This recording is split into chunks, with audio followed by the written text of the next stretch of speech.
I still remember the exact moment my heart cracked open, not with a scream, but with a quiet, devastating smirk. We were standing at the boarding gate, surrounded by strangers rushing to their flights, and he looked down at my boarding pass. Like it was proof of something pathetic. Economy again, he said, voice low but loud enough for the people nearby to turn. Then came that smirk, the one I used to think was charming, confident. Betrayed by his smirk and economy, I would later call it. But in that second, it felt like the final nail in the coffin of everything we'd built. His name was Ryan, 3.5 years of my life, wrapped around a man who always seemed one step ahead, successful job, sharp suits, promises of one day we'll fly first class together. I believed him because I loved him.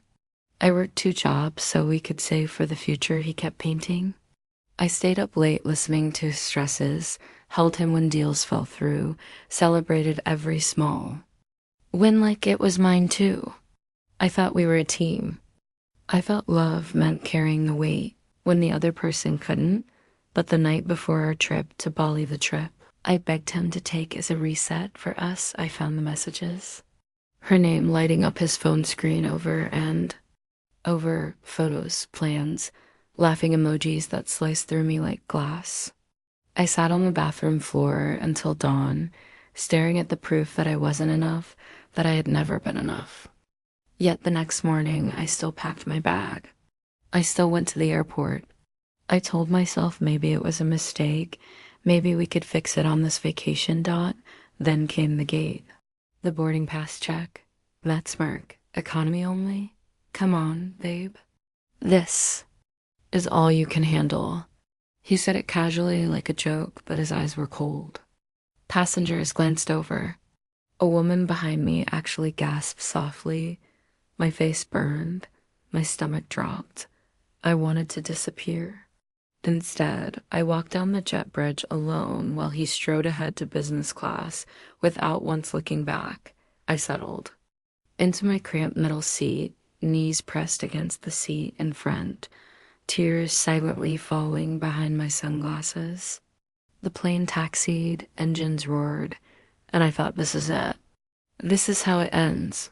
But what I didn't know, what no one could have predicted, was that the cabin crew had been watching the entire scene at the gate, and they weren't about to let it slide. Asterisk hook beginning. I still remember the exact moment my heart cracked open, not with a scream, but with a quiet, devastating smirk. We were standing at the boarding gate, surrounded by strangers rushing to their flights, and he looked down at my boarding pass like it was proof of something pathetic. Economy again? He said, voice low but loud enough for the people nearby to turn. Then came that smirk, the one I used to think was charming, confident. Betrayed by his smirk and economy, I would later call it. But in that second, it felt like the final nail in the coffin of everything we'd built. His name was Ryan, 3.5 years of my life, wrapped around a man who always seemed one step ahead, successful job, sharp suits, promises of one day we'll fly first class together. I believed him because I loved him. I worked 2 jobs so we could save for the future he kept painting. I stayed up late listening to his stresses, held him when deals fell through, celebrated every small win like it was mine too. I thought we were a team. I felt love meant carrying the weight when the other person couldn't, but the night before our trip to Bali, the trip I begged him to take as a reset for us, I found the messages. Her name lighting up his phone screen over photos, plans, laughing emojis that sliced through me like glass. I sat on the bathroom floor until dawn, staring at the proof that I wasn't enough, that I had never been enough. Yet the next morning, I still packed my bag. I still went to the airport. I told myself maybe it was a mistake, maybe we could fix it on this vacation. Then came the gate. The boarding pass check. That smirk. Economy only? Come on, babe. This is all you can handle. He said it casually like a joke, but his eyes were cold. Passengers glanced over. A woman behind me actually gasped softly. My face burned. My stomach dropped. I wanted to disappear. Instead, I walked down the jet bridge alone while he strode ahead to business class without once looking back. I settled into my cramped middle seat, knees pressed against the seat in front, tears silently falling behind my sunglasses. The plane taxied, engines roared, and I thought, this is it. This is how it ends. But what I didn't know, what no one could have predicted, was that the cabin crew had been watching the entire scene at the gate, and they weren't about to let it slide mid-conflict and betrayal. Up in the air, the cabin lights dimmed and the betrayal settled heavier than the altitude. Every time the flight attendant passed with drinks or blankets for business class, I felt another stab. Ryan was up there, probably sipping something expensive, legs stretched out. While I tried to make myself smaller in row 32, his words kept replaying, "This is all you can handle." They weren't just about the seat anymore. They were about me. About every time I'd shrunk myself to fit his vision. Every dream I'd set aside. Every tear I'd swallowed so he wouldn't call me dramatic. I replayed our last few months in my head like a cruel highlight reel. The canceled date nights because work was too important. The way he'd scroll through his phone when I tried to talk about my day. The sudden girls' trip he took that I later learned wasn't with his sister. The perfume on his collar that wasn't mine. Each memory landed like a fresh wound.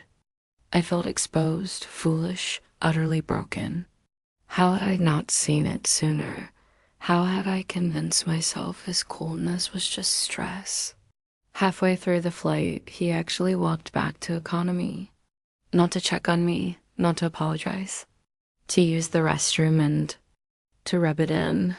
He stopped at my row, leaned down, and whispered, "Still okay back here? Not too uncomfortable?" That smirk again. I couldn't speak. My throat closed. I just stared at my lap, tears splashing onto my jeans. He chuckled softly and walked away like he'd won something. That was the moment the pain started turning. Not into rage, into something colder, clearer, resolve. I wiped my face. I straightened my back as much as the tiny seat allowed. And for the first time in months, I let myself feel angry, not at myself, but at him. At the way he treated my love like it was disposable. At how easily he'd humiliated me in front of strangers. That's when Sarah, one of the senior flight attendants, paused beside me. She was maybe 40, calm eyes, steady voice. "Sweetheart," she said quietly, "I saw what happened at the gate. Are you all right?" I shook my head. The words spilled out in a whisper, the cheating, the messages, the cruel comment, the years I'd given. She listened without interrupting. When I finished, she squeezed my shoulder gently. "No one gets to speak to you like that. Not here. Not anywhere." She walked away, but I saw her speaking softly to the other crew members. Heads nodding, glances toward business class. Something was shifting. The humiliation that had crushed me was slowly being replaced by a fragile, flickering hope. I wasn't invisible anymore. And maybe, just maybe, I wasn't powerless either. Asterisk about. An hour later, the announcement came. The captain's voice, calm and professional, filled the cabin. "We'd like to recognize a very patient and gracious passenger today. Due to a seating adjustment, we're pleased to upgrade Miss Atik from economy to business class for the remainder of the flight. Please make your way forward when it's safe." The cabin actually applauded, soft, warm, scattered claps that grew louder. My legs shook as I stood, heads turned, smiles from strangers. I walked up the aisle past rows of curious eyes, straight into the spacious seat that had once been his. Champagne arrived within minutes, a soft blanket, extra legroom, quiet, dignity, Ryan's face when he saw me, priceless.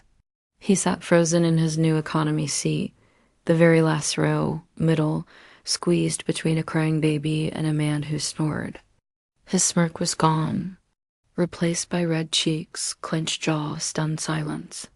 When he tried to protest to the crew, Sarah stepped forward. "Sir, we've received multiple reports of disruptive and disrespectful behavior. We've reassigned you for the comfort and safety of all passengers." Her tone left no room for argument.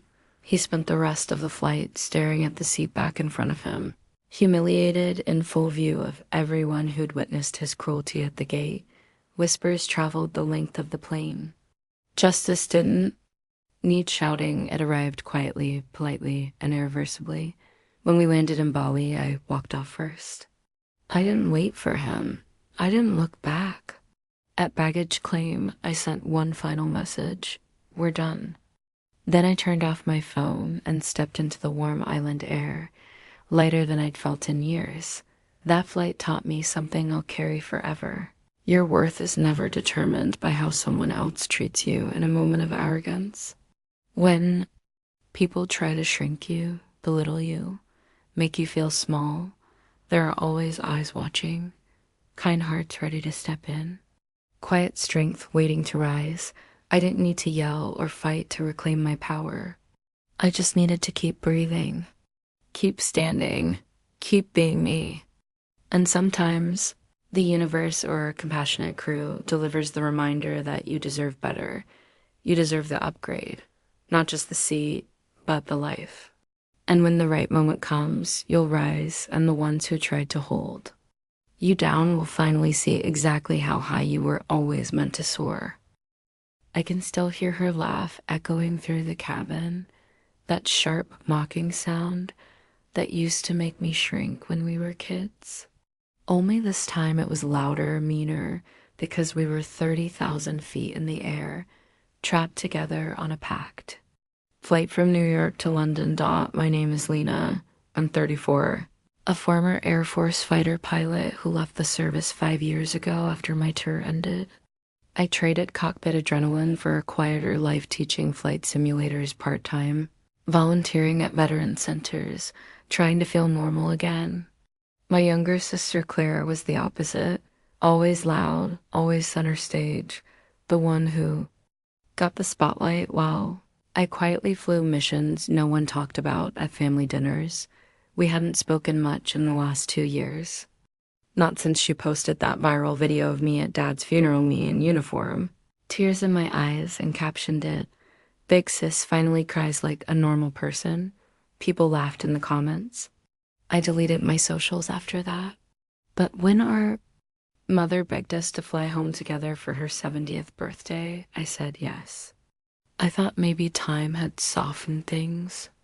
I was wrong. Claire boarded first class, of course.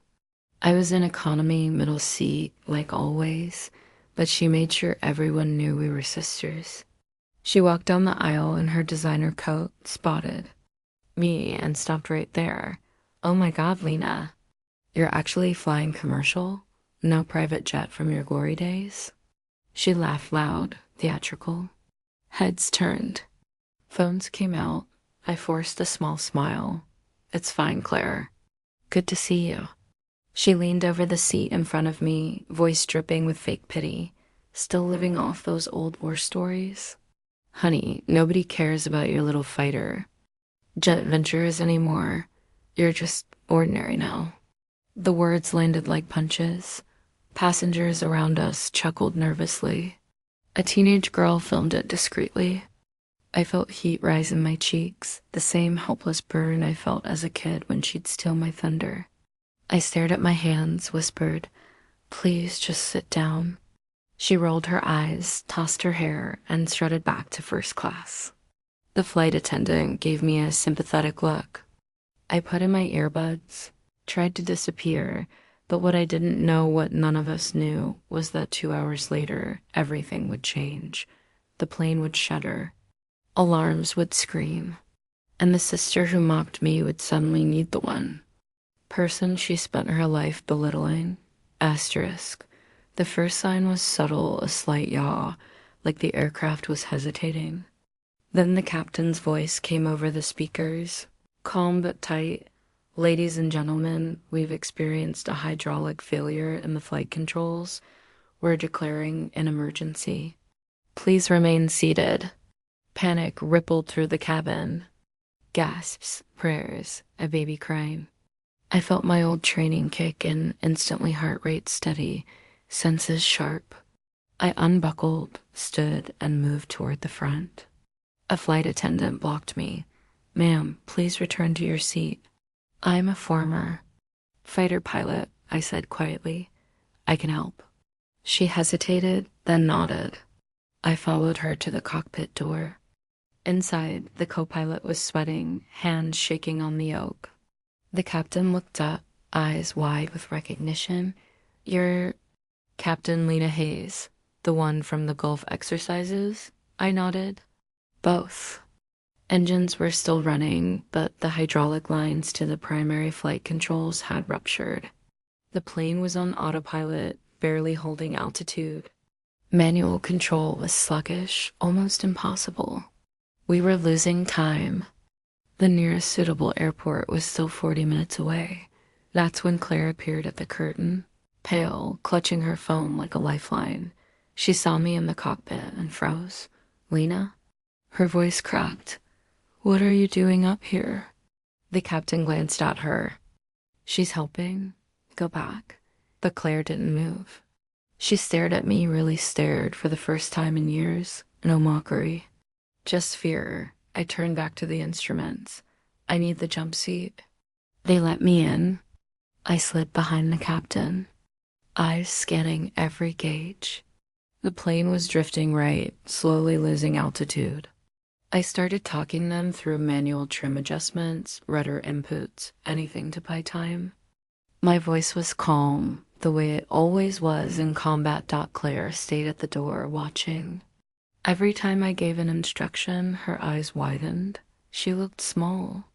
For once, she wasn't the star. Then the worst happened. A second hydraulic leak. The autopilot disconnected. The plane banked hard. Screams filled the cabin. The captain fought the yoke. "We're not going to make it." I leaned forward. "Yes, we are. Give me the controls." He hesitated, then handed them over. I took the yoke. Muscle memory flooded back. I trimmed, countered, nursed the aircraft like a wounded bird. Every correction felt like breathing. The passengers were silent now, praying. Claire whispered behind me, "I'm sorry." I didn't know. I didn't answer. Not yet. I was too focused on keeping 300 souls alive, including hers. Asterisk. We broke through the clouds 20 miles from the runway. I tucked the tower through our degraded state. No flaps, limited gear, sluggish controls. They cleared every other. Aircraft out of the way. The landing was brutal. The plane touched down hard, tires screaming. We veered slightly, but I caught it. Straightened, braked. We rolled to a stop on the taxiway. Safe silence. Then applause erupted, shaky, tearful, grateful. Passengers hugged strangers. The captain turned to me, eyes wet. "You just saved everyone on this plane." I exhaled, hands still trembling on the yoke. Only then did I look back. Claire was crying, mascara streaking. She stepped forward, voice barely audible. "Lena, I've been awful all these years. I was jealous. You were always the strong one, and I hated it. I'm so sorry." I looked at her, really looked. The sister who'd mocked me, diminished me, turned my pain into entertainment. Part of me wanted to walk away, let her feel the weight of her words forever, but I just held 300 lives in my hands, including hers. I stood, faced her. "I forgive you," I said quietly, "but I don't need you to keep proving how small I am. Not anymore." She nodded, sobbing. "I'll make it right, I promise." I didn't hug her, not yet. Forgiveness isn't instant, but I didn't need to destroy her to feel whole. Saving the plane had already done that. Weeks later, Claire transferred back every penny she'd borrowed. From our mother's estate years ago, money she'd used to fund her perfect life. While I struggled, she deleted the old videos. She started therapy. She even came to one of my simulator classes, sat quietly in the back, and listened. We're not best friends. We may never be, but the taunts have stopped. And every time she looks at me now, there's respect instead of ridicule. I still fly in my dreams sometimes, those old missions, the rush, the fear. But the flight that changed everything wasn't in a fighter jet. It was on a crowded airliner. With my broken sister watching, life has a way of turning the tables when you least expect it. The people who hurt you most can end up needing you the most. And sometimes the greatest revenge isn't revenge at all, Dot. It's simply showing up. Doing what you were born to do and letting the truth speak louder than any insult ever could. If someone's ever made you feel small, keep flying anyway. One day, the sky might just remind them who you really are. Dot, thank you for listening to my story. If it touched you, share it. And tell me in the comments, what's the moment you finally proved them wrong? The knock came at 2:03 a.m., weak, uneven, like someone was sliding down the door instead of knocking. Dot. I jolted awake, heart slamming against my ribs. My apartment was dark except for the blue glow of the clock. I lay there frozen for a second, wondering if I'd imagined it. Then it came again, a soft thump, a muffled sob. I grabbed my phone and crept to the peephole. There she was. My older sister, Maya, curled on the welcome mat in the hallway light, coat half off one shoulder, face pale and slick with sweat. Her legs, those long legs she used to tease me about being useless compared to hers, were twisted at an odd angle. She looked broken. Literally. Dot, I opened the door. Maya, what happened? She tried to speak, but only a whimper came out. Her breathing was shallow, ragged. I dropped to my knees beside her. Hey, stay with me. I'm calling. 911. That's when my phone buzzed. A text from Mom. Don't save that cripple. Let her lie there. She made her choices. I stared at the screen. The words burned into my eyes. Mom, our mother knew exactly where Maya was. She'd sent this the second I must have opened the door. How? I looked back at Maya. She was shaking, lips moving without sound. Tears mixed with the sweat on her face. She reached for my hand, weak, desperate. All the years of distance crashed over me. Maya had always been the golden one, beautiful, confident, the daughter Mom bragged about at every family gathering. I was the quiet middle child, the one who stayed home to care for Dad during his long illness while Maya chased modeling gigs. In the city, when Dad passed, she barely came to the funeral. Said she had a shoot. Mom forgave her instantly. Me? I was too emotional, too clingy. After that, the rift grew. Maya stopped calling. Mom stopped asking about me. I moved to this small apartment, built a quiet life as a nurse, tried to forget how invisible I'd become, but now Maya was here, collapsed outside my door at 2 a.m., and Mom's text told me to leave her. I didn't hesitate. She's hurt badly. She can't move her legs. Please hurry. While I waited for the ambulance, I covered Maya with a blanket, held her hand. She whispered, barely audible, I'm sorry. I didn't know where else to go. I didn't answer. I just kept her warm. But inside, something cracked open. The betrayal wasn't just Mom's text. It was the lifetime of being second best, of being told my love wasn't enough. And now, they both expected me to turn away when it mattered most. Asterisk, the paramedics arrived fast. They stabilized Maya on a stretcher, loaded her into the ambulance. I rode with her to the hospital, holding her hand the whole way. She kept drifting in and out, murmuring apologies. I couldn't quite hear at the ear. The doctor came out after. What felt like hours, spinal injury. Severe compression fracture from a fall, apparently down a flight of stairs at a club. Possible permanent damage. Surgery was needed immediately. I signed every paper they put in front of me. I was the only family member present. Mom never showed up, not that night, not the next day, not even when I texted her the hospital room. Number dot instead. Another message came the morning after surgery. Should drag you down with her. Cut ties now. You owe her nothing.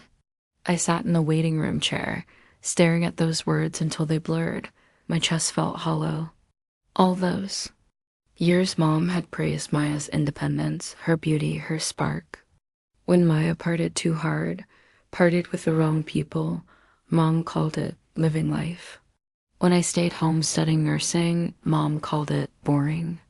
And now, when Maya's spark had burned her, Mom wanted me to abandon her. I didn't. She was awake, groggy from pain meds, staring at the ceiling. Why didn't you call Mom? I asked quietly. Maya's eyes filled. I did, she said. She said I wasn't her daughter anymore. Told me not to help you. Maya closed her eyes. A tear slipped down her cheek. I knew she hated me. I thought maybe you still cared. I do, I said, voice breaking. I always did. The next weeks were a blur of hospital routines. I took leave from work. I sat by her bed during physical therapy, held her when the pain made her cry. Maya opened up slowly about the drinking, the bad relationships, the nights she'd wake up not knowing how she got home. She'd been running from something for years. Maybe from Mom's impossible expectations, maybe from herself and me. I was angry, not just at Mom, at the whole twisted family dynamic that made me feel like the spare tire. Always ready to be used, never celebrated. But anger turned into something else.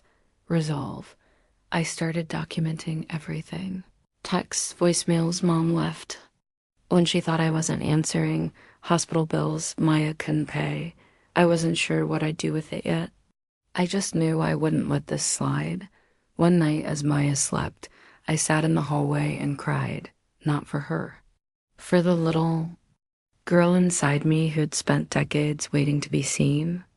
But she learned to stand again with a brace, with a walker, with stubborn tears and quiet determination. I helped her move into a small, accessible apartment near mine. I taught her how to manage her meds, how to cook simple meals, how to ask. Not once. Then the letter came. Mom's lawyer.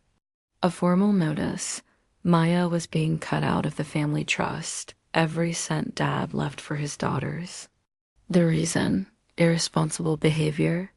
The trust would go entirely to me, they said, as the responsible child. I read it twice. Then I called the lawyer. I don't want it, I said. Split it evenly. Or better yet, put Maya's half in a trust she controls. And tell Mom I'm done pretending this family is normal. He sounded surprised. Yeah, sure. I've never been more sure. I didn't tell Mom directly. I didn't need to. A week later, she called me screaming, crying, accusing me of betrayal. You're choosing her over me? After everything I did for you? I let her finish. Then I spoke, calm for the first time in years. You told me to leave her to die outside. If that's what family means to you, then I choose her. I hung up, blocked her number. Maya cried when I told her about the trust. Not from guilt. From relief. You didn't have to do that. She whispered. I wanted to, I said. We both deserved better. We're not perfect sisters now. She calls me when she's scared. I call her when I feel invisible again. Mom still sends occasional messages through relatives' guilt trips. Pleas for forgiveness. I don't respond. Some wounds need distance to close. Looking back, the real betrayal wasn't just that night at 2 a.m. It was a lifetime of being pitted against each other. Of love handed out like a prize for perfection, but the greatest justice. Wasn't taking anything away from Mom. It was giving something back to Maya and to myself. We chose each other. And in that choice, we both finally felt seen. If someone in your life ever made you feel like your kindness was weakness, remember, this Kindness isn't weakness, it's power. The kind that can rebuild what cruelty tried to destroy. Sometimes, the strongest revenge is refusing to become what hurt you. It's choosing love. Anyway, even at 2, thank you for listening to my story. If it touched something inside you, share it with someone who needs to hear it. And tell me in the comments, what's the moment you chose kindness when everyone else chose silence? It was 2:07 a.m. when the sound started soft at first, like fingernails scraping wood, then a dull thump against my front door. I sat up in bed, pulse racing, the apartment silent except for that irregular rhythm. My phone screen glowed. No. Missed calls, no messages. Just the time staring back at me. I slipped out of bed, bare feet on cold floor, and padded to the door. Through the peephole, I saw her, my sister Elena, slumped against the frame, hair matted, coat open, one hand pressed to her side as if holding herself together. Her face was ghostly under the hallway light, eyes half closed, lips moving without sound. I yanked the door open. Elena? Oh God, what happened? She tried to stand, legs buckling instantly. I caught her before she hit the ground, her weight heavy and trembling in my arms. Help, please, she whispered, voice cracked and small. I half carried. Half dragged her inside, laid her on the living room rug. She was burning up, shivering at the same time. Bruises bloomed across her cheekbone, fresh and angry. Her breathing came in shallow gasps. I reached for my phone to call. 911. That's when it buzzed in my hand, a text from Mom. Family betrayal at 2 a.m. Don't open the door. Leave that mess outside. She's not your problem anymore. I froze. The words stared up at me, cold and final. Mom knew. She knew Elena was here. She knew she was hurt. And she was telling me, ordering me to turn away. My name is Sarah. I'm 31. A high school guidance counselor by day, the reliable one by night. Elena, 3 years older, was always the wildfire beautiful, reckless, the daughter. Mom pinned every hope and photo on. I was the shadow sister, steady, quiet, the one who stayed behind when Elena left for the city at 19, chasing dreams that never quite landed. When our father died 5 years ago, Elena didn't come home. For the funeral, said flights were too expensive. Mom forgave her in a heartbeat, me. I took unpaid leave to handle everything, the hospital bills, the paperwork, the empty house. Mom called me practical. Elena called me boring. We barely spoke after that. Elena's calls came less often, always asking for money she never paid back. Mom's praise for her never stopped. I learned to swallow the hurt, to tell myself it didn't matter. But now Elena was bleeding on my floor, and Mom's text told me she wasn't worth saving. I looked down at my sister. Tears were cutting tracks through the dirt on her face. I didn't know where else to go, she breathed. I dialed 911. My sister is injured. She's at my apartment. Please send help now. As the operator asked questions, I kept one eye on Elena and one on my phone. Another text from Mom arrived. You'll regret this. I didn't reply. I just held my sister's hand until the sirens came. Asterisk hook, beginning, approx. 465 words. It was 2:07 a.m. when the sound started soft at first, like fingernails scraping wood. Then a dull thump against my front door. I sat up in bed, pulse racing.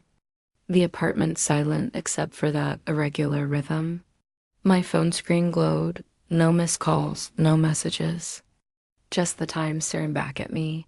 I slipped out of bed, bare feet on cold floor, and padded to the door. Through the peephole, I saw her, my sister Elena, slumped against the frame, hair matted, coat open. One hand pressed to her side as if holding herself together. Her face was ghostly under the hallway light, eyes half closed, lips moving without sound. I yanked the door open. Elena? Oh God, what happened? She tried to stand, legs buckling instantly. I caught her before she hit the ground, her weight heavy and trembling in my arms. Help, please, she whispered, voice cracked and small. I half carried, half dragged her inside, laid her on the living room rug. She was burning up, shivering at the same time. Bruises bloomed across her, cheekbone fresh and angry. Her breathing came in shallow gasps. I reached for my phone to call. 911. That's when it buzzed in my hand, a text from Mom. Family betrayal at 2 a.m. Don't open the door. Leave that mess outside. She's not your problem anymore. I froze. The words stared up at me, cold and final. Mom knew. She knew Elena was here. She knew she was hurt. And she was telling me, ordering me to turn away. My name is Sarah. I'm 31. A high school guidance counselor by day, the reliable one by night. Elena, 3 years older, was always the wildfire beautiful, reckless, the daughter. Mom pinned every hope and photo on. I was the shadow sister, steady, quiet, the one who stayed behind when Elena left for the city at 19, chasing dreams that never quite landed. When our father died 5 years ago, Elena didn't come home. For the funeral, said flights were too expensive. Mom forgave her in a heartbeat, me. I took unpaid leave to handle everything, the hospital bills, the paperwork, the empty house. Mom called me practical. Elena called me boring. We barely spoke after that. Elena's calls came less often, always asking for money she never paid back. Mom's praise for her never stopped. I learned to swallow the hurt, to tell myself it didn't matter. But now Elena was bleeding on my floor, and Mom's text told me she wasn't worth saving. I looked down at my sister. Tears were cutting tracks through the dirt on her face. I didn't know where else to go. She breathed. I dialed 911. My sister is injured. She's at my apartment. Please send help now. As the operator asked questions, I kept one eye on Elena and one on my phone. Another text from Mom arrived. You'll regret this. I didn't reply. I just held my sister's hand until the sirens came. Mid, conflict and betrayal, approx. 550 words. The ambulance took Elena to the hospital. I followed in my car, still in pajamas, heart hammering the whole way. In the aide day told me she'd been attacked, mugged, beaten, left for dead. After a night out that went wrong. Broken ribs, concussion, internal bruising. She'd walked 3 miles to my place because her phone was smashed and she had nowhere else. I stayed through the night, signing forms, answering questions. Mom never called. Never texted again that night. The next morning, Elena woke up groggy, eyes swollen. When she saw me sitting there, she started crying silent, shaking sobs. I'm sorry, she kept whispering. I'm so sorry for everything. I didn't know what to say. Years of resentment sat heavy in my chest. All the times she borrowed money and ghosted me.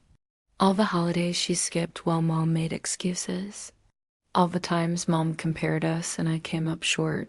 Why didn't you call Mom first? I asked. Quietly. Elena looked away. I did, she answered. Said I'd made my bed. Told me not to drag the family down anymore. Then she hung up. The room felt smaller. I pulled out my phone, showed her the texts Mom had sent me. Elena read them, face crumpling. She really said that to you too. I nodded. She wanted me to leave you outside. Elena covered her mouth. All these years, I thought she loved me more. I thought I was the favorite, but she was just using both of us. That truth landed like a stone. Mom hadn't loved either of us unconditionally. She'd loved the version of Elena that made her look good, glamorous, successful. When that version cracked, Mom discarded her and me. I was the backup plan, the one expected to clean up messes without complaint. The betrayal wasn't sudden. It had been building for decades, small comments, unequal affection, silent expectations. But seeing it written in black and white at 2 a.m. made it impossible to ignore anymore. I took a week off work. I visited Elena every day. We really talked for the first time in years. She told me about the bad relationships, the debt, the nights she woke up scared and alone. I told her how invisible I'd felt, how I'd carried the family weight while she flew free. The anger inside me didn't disappear, but it shifted. It stopped being directed at Elena. It turned toward the system that pitted us against each other. One afternoon, while Elena napped, I opened the family group chat Mom had ignored for days. I typed one message: I'm done pretending we're family. Elena is staying with me while she heals. If you want to be part of her life or mine, you'll have to show up. No more games. I hit send. Then I muted the chat. For the first time, I felt the ground steady beneath me. Elena's recovery took months. She moved into my spare room. We split bills, cooked together, laughed at old memories we'd buried. She started therapy. I started setting boundaries. Mom tried calling. Once 3 weeks later, voice trembling with fake concern. Sarah, honey, I was just worried.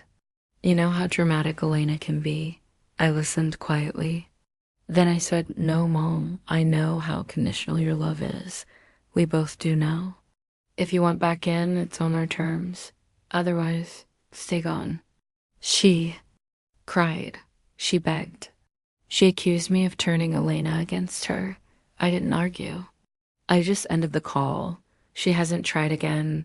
The money Elena owed me, she's paying it back slowly, every month, no excuses.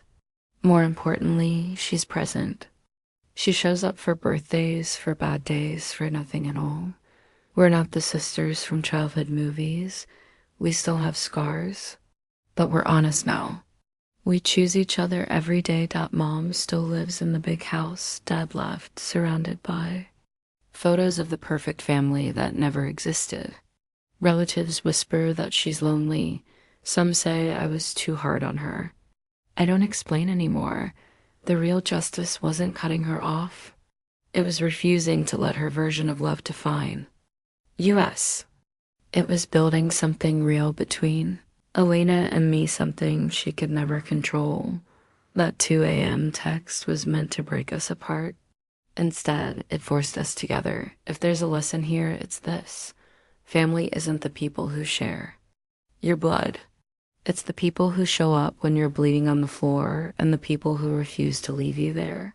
Sometimes the deepest betrayal comes from the ones who claim to love you most. Asterisk. I woke up gasping at 3:42 a.m., sheets twisted around my legs, heart pounding like it wanted out of my chest. The dream was still so vivid I could smell Dad's aftershave, sandalwood, and pine. The same one he wore every Sunday morning. He stood at the foot of my bed in his old gray sweater, the one with the frayed cuffs, looking exactly like he did before the heart attack took him 2 years ago. No halo, no heavenly light. Just Dad, serious, quiet, eyes locked on mine. He didn't say hello. He didn't smile. He just spoke, voice low and urgent. Don't wear that dress your sister gave you. 5 words. Then he was gone. The room snapped back to darkness. I sat there shaking, trying to convince myself it was grief playing tricks. Dad had been gone long enough that dreams like that shouldn't surprise me anymore. But this one felt different, heavy, like a warning. The dress was hanging in my closet, still wrapped in the clear plastic bag my younger sister Olivia had handed me 3 weeks earlier. She'd driven 2 hours to surprise me for my birthday. We sat on the couch with coffee, laughing about old times, and she pulled it out like it was treasure. Emerald silk, she said, eyes sparkling.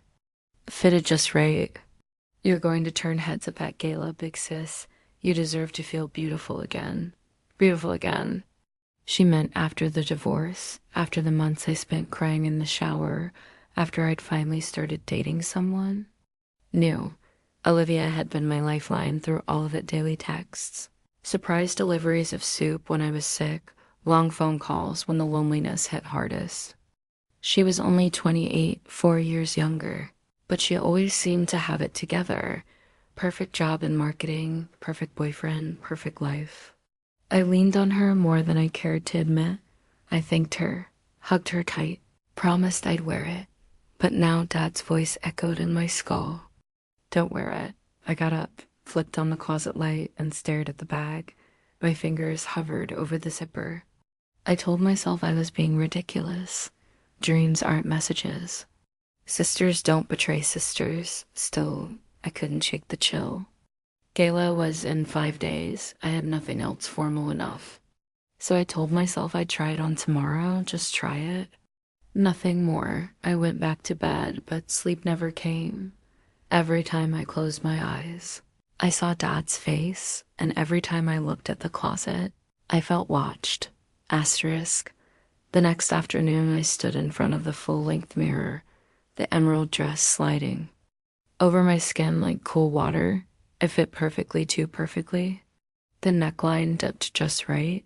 The fabric caught the light like it was made to be seen. I turned, admiring the way it moved, almost smiling for the first time in months. Then I noticed it. A tiny, almost invisible seam along the inner lining at the lower back, near the zipper. It looked wrong. Like someone had opened it and stitched. It shut again with slightly mismatched thread dot. My stomach dropped. I grabbed nail scissors from the bathroom, hands trembling. I cut carefully along the seam. Inside, pressed flat between the lining and the silk, was a small black device, no bigger than a matchbox. A tiny lens, a battery, thin wires, a hidden camera. Pointing directly at me, I sank to the floor, the dress pulling around me like spilled ink. My breath came in short, painful bursts. Olivia, my sister. She'd given me a dress wired to spy. On me dealt the questions crashed in waves. How long? Why? What had she already seen? I thought back. The little gifts she'd brought over the past year, a scented candle for my bedroom, a new throw blanket for the couch, even a framed photo of us as kids on vacation. Had those been rigged too? Had she been watching me grieve my marriage, cry alone at night, rebuild my life piece by piece? I remembered her questions. Seeing anyone new? How's the house feel now that it's just you? Always so caring. Always so interested, I called her. Voice steady even though I was breaking. Liv, I found something in the dress. A camera. Silence. Then a small nervous laugh. What? Oh, it's just a tag sensor thing. For security. I forgot to tell you. Silly me. A tag sensor dot. I hung up dot, then I started looking. Old texts. Bank statements she'd helped me organize after the divorce when I was too numb to notice. Transfers. Small at first. Then larger. Thousands. From my savings to hers. She'd had access to my accounts when I was at my lowest. I trusted her completely. The pain wasn't just betrayal. It was violation. She hadn't just taken money. She'd taken my privacy, my vulnerability, my trust. I didn't scream. I didn't cry. I sat on the floor in that crisp dress and felt something shift inside me dot. The hurt was still there. Raw and deep dot, but beneath. It's something harder was forming. Resolve. I wasn't going to let her destroy me. I was going to make sure she never did this to anyone again. Asterisk, the gala was Saturday night. I didn't wear the dress. I wore black, simple, elegant, powerful. I carried the box camera in my purse like evidence. Olivia was there, of course. She'd bought a ticket as my +1, smiling, hugging people, playing the perfect supportive sister. It didn't feel right. Later, when the crowd thinned, I pulled her into a quiet corner near the balcony. I handed her the box. Open it. She did. Her face drained of color when she saw the device, wires exposed, lens staring back. I know everything, I said softly. The camera, the money, the lies. She stammered. It wasn't like that. I was looking out for you. You were so lost after the divorce, looking out for me. My voice cracked, but I held steady. You watched me when I was most broken. You stole from me. That's not love. That's control. Tears filled her eyes. Please, don't tell anyone. It'll ruin my career, my life. I looked at her, really looked. The sister I'd protected, leaned down, loved. The one Dad had tried to warn me about, even from the other side. I won't destroy you publicly, I said, but you will return every cent with interest, and you will stay out of my life. Completely. Or this footage, yes, I downloaded it all, goes to the police. And to everyone we know. She broke then, sobbing, begging, but I walked away, clean, done. 6 months later, the money was back in my account, quietly transferred. She moved to another city. We haven't spoken since. I still miss the sister I thought I had, but I don't. Miss the poison she carried. Dad's dream saved me. Maybe he saw her jealousy growing long before he left us. Maybe love doesn't stop when the heart does. Maybe it finds a way to protect. I sleep better now. The closet feels lighter. Then every time I pass a mirror in something emerald, I remember the people closest to us can hide the sharpest secrets, but truth has a way of cutting through even. In dreams, if someone you trusted ever made you feel small, exposed, or stolen from, listen to that quiet voice inside. It might just be the person who loved you most, still watching over you.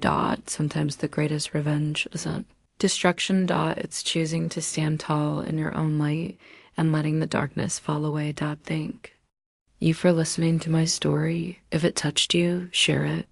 And tell me in the comments, what's the moment you finally saw the truth and chose yourself? We're not alone in this, and healing. It starts the second we stop wearing what was never meant for us.